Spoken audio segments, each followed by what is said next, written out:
Hi folks, and welcome to another episode of Rick Simon Fishing Adventures Birding Edition.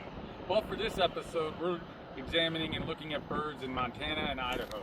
We don't get a chance to go out west very often to do birding, but we decided to come out here, and I've never been to Montana or Idaho.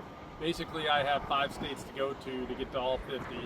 Alaska, Hawaii, which I haven't gone to, Montana, Idaho, and Oklahoma. So after this, I'll only have Oklahoma left, and then I'll be at all 48 of the continental United States.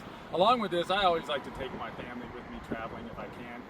I travel a lot for business, but wanted them to come out and experience this as well. So throughout this episode, we'll be looking at birds throughout western Montana, southwest Montana, and then southeast Idaho. So we'll try to separate it for you. We'll show you when we're going into Montana, and then when we go into Idaho, we'll show you when we're going to Idaho, so you'll know the difference. But to be honest, we took pictures and videos of these birds all over the place, but we will separate them by state. So hope you enjoy this, folks, and we'll talk to you at the end of the show.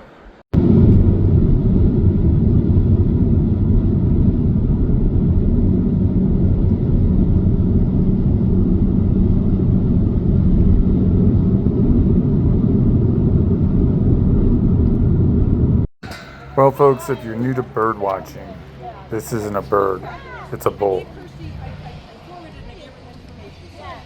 Is this a guy? No. He's kind of a nice fellow compared to most of the rodeo bulls that you see. Don't they usually get mean, aren't they? Got that big ox in Douglas. Oh yeah, not like him though.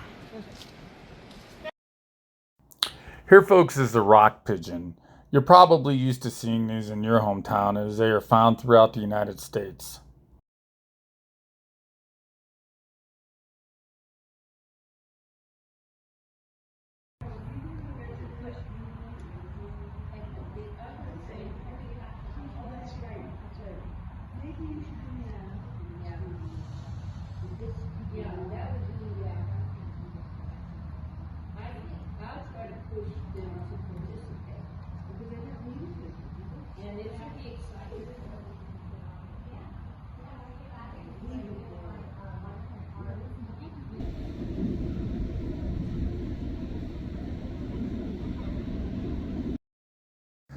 The black-billed magpie, folks, is native to the western United States as well as western North America. It's only found west of Minnesota, but they are quite prevalent in the west. We saw many of them. They're one of 2 types of magpies. The other type of magpie is a yellow-billed magpie, and that's exclusive to the western U.S. as well. We don't find these in the east. Another thing about magpies is that they are an exceptionally smart bird. They can recognize themselves in a mirror.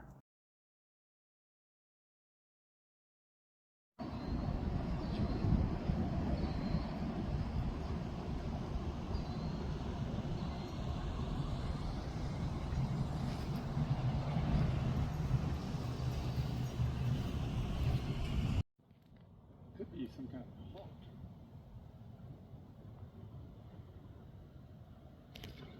Ooh. Oh, he's going after. Is he going after the fish? I don't know. He's just I'm going after the water. You can see him a little clear here. Oh, you can hear him now. I wonder what that is. Yeah.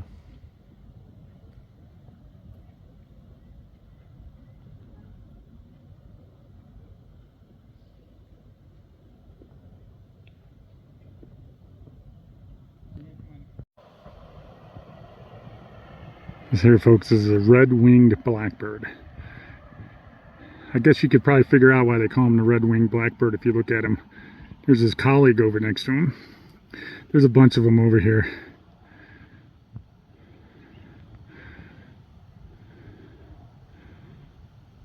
We're at a canyon. Just pulled off to the side of the road here, do a little bit of bird watching on our way down to Idaho.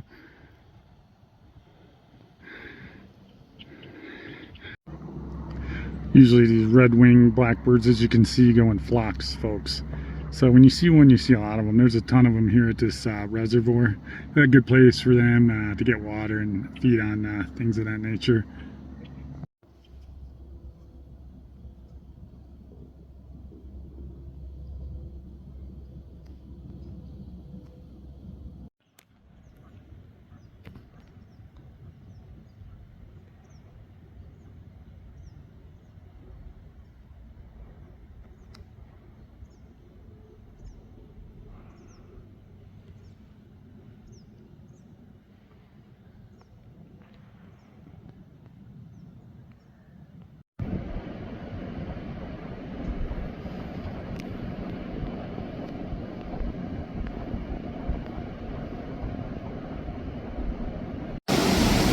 So folks, we're in Idaho Falls, Idaho now. We just stopped here on the way down to our destination, which is Blackfoot, Idaho. And you can see the nice waterfall here. We're gonna do some bird watching here, see if we can see any birds near the water here. We see a lot of them flying over, but we don't know where they're at.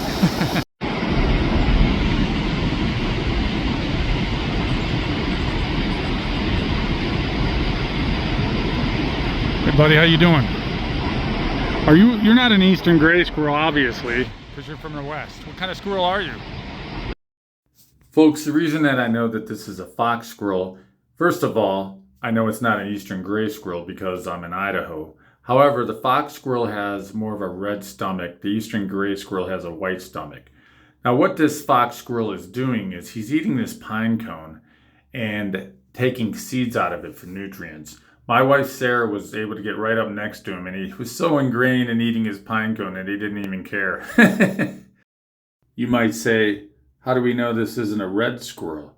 Well, the red squirrel has a more pronounced red in it, so it's clearly recognizable versus the other two, fox squirrel and eastern gray squirrel, that look very similar.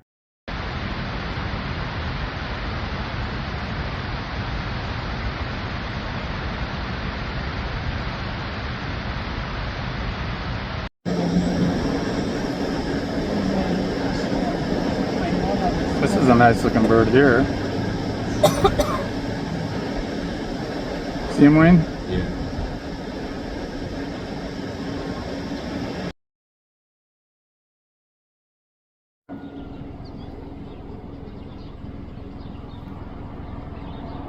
It's a big hawk. Get a chance to take a picture. Yeah. I believe it's a red-tailed hawk, folks. Just sitting up there, probably stalking his prey in this field.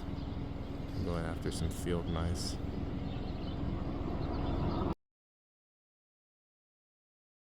And we have these guys over here, hanging out with each other. You're so pretty. Such a pretty color. It's like rusty orange.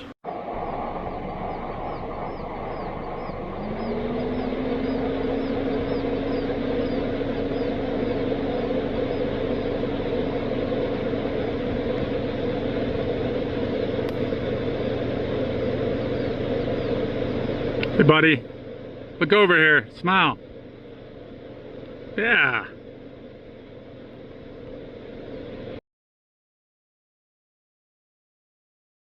Well folks, this is the first time that I've ever been at the end of the rainbow. The only bad part about it was a leprechaun came up and asked me for me pot of gold.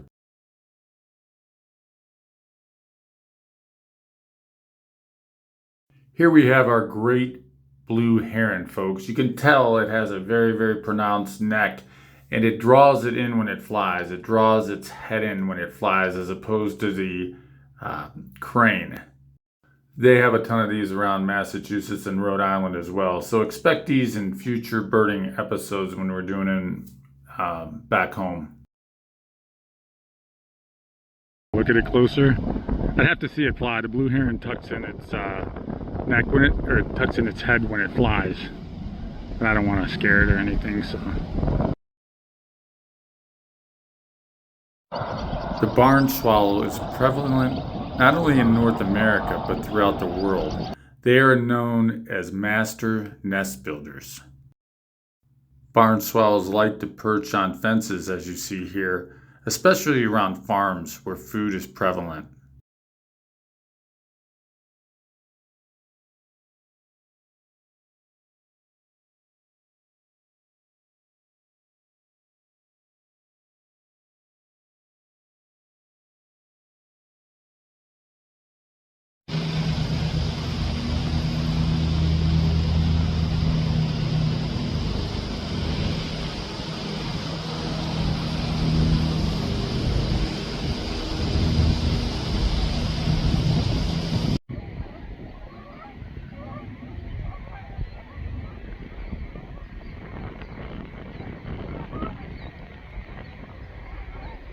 Another one of those, I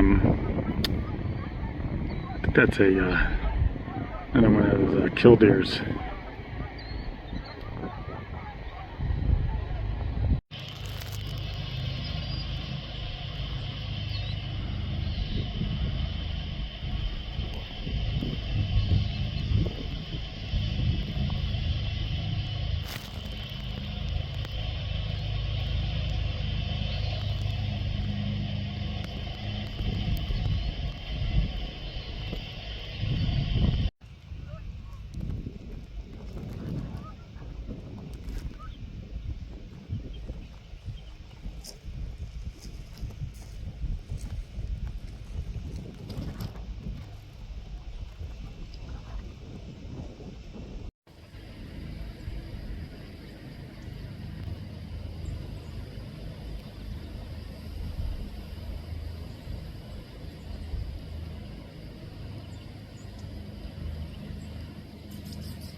Is that a morning dove? I think so.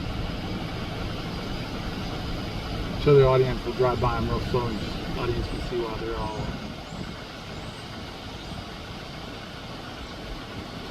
Those are morning doves, I think. Yeah. That's definitely a morning dove. They're all together now.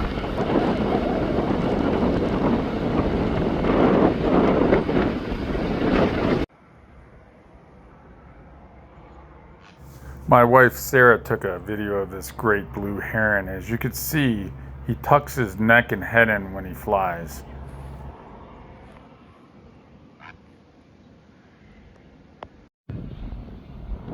Here you have your white pelican, folks.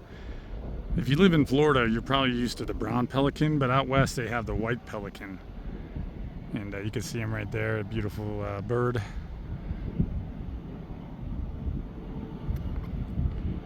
Another one there.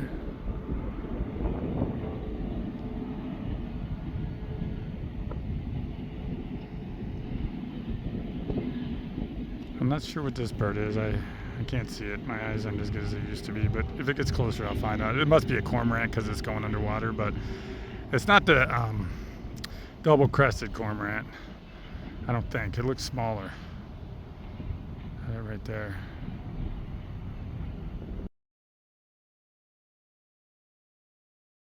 Upon further inspection, folks, it was determined that this bird was a western grebe. Western grebes are similar to cormorants in their behaviors as they dive for minnows. However, they're a distinctly different bird.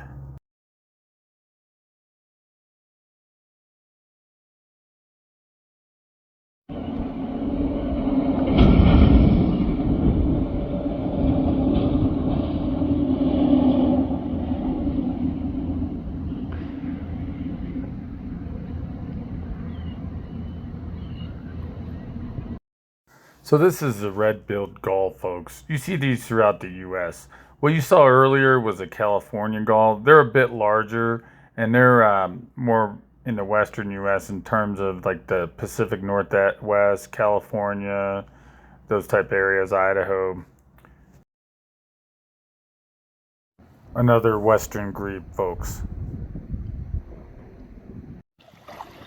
Check this guy out. Lizard of some sort.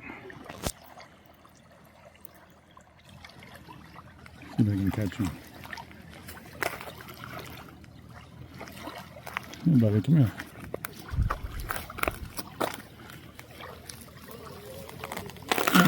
He's not running for some reason.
It's hard to see.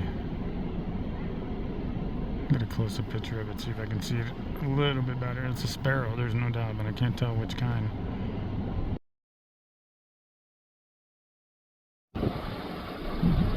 Picturesque. There he goes. Is that a heron? It's like a waterfowl. No, it's one of those, not the cormorant, but those, Western grebe? yeah, it's a western grebe. You can keep moving, I still have them in frame.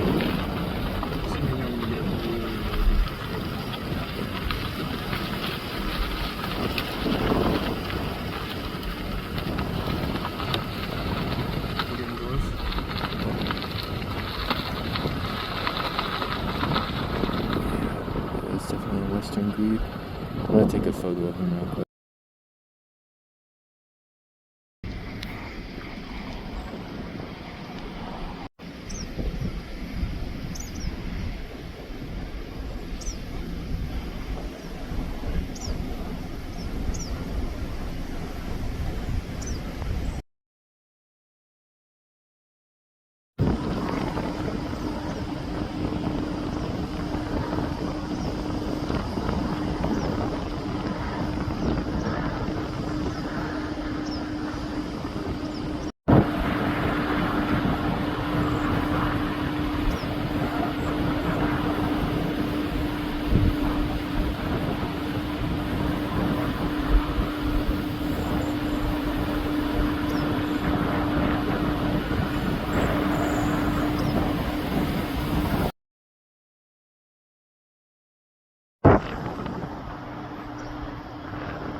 That's a cedar waxing right there. See that on the right?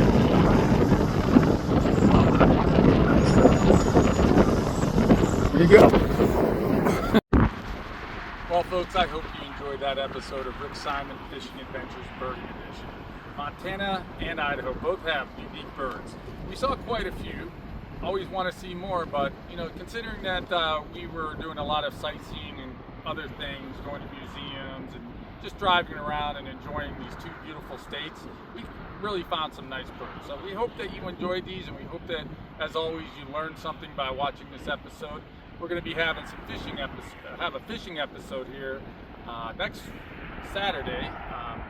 You'll be able to watch that. That's Idaho fishing. So then after that, I'm going to have an episode with a gentleman that I met that is an antique lure collector. So we'll have 3 episodes in this series on Montana and Idaho, and I hope that you enjoy them all.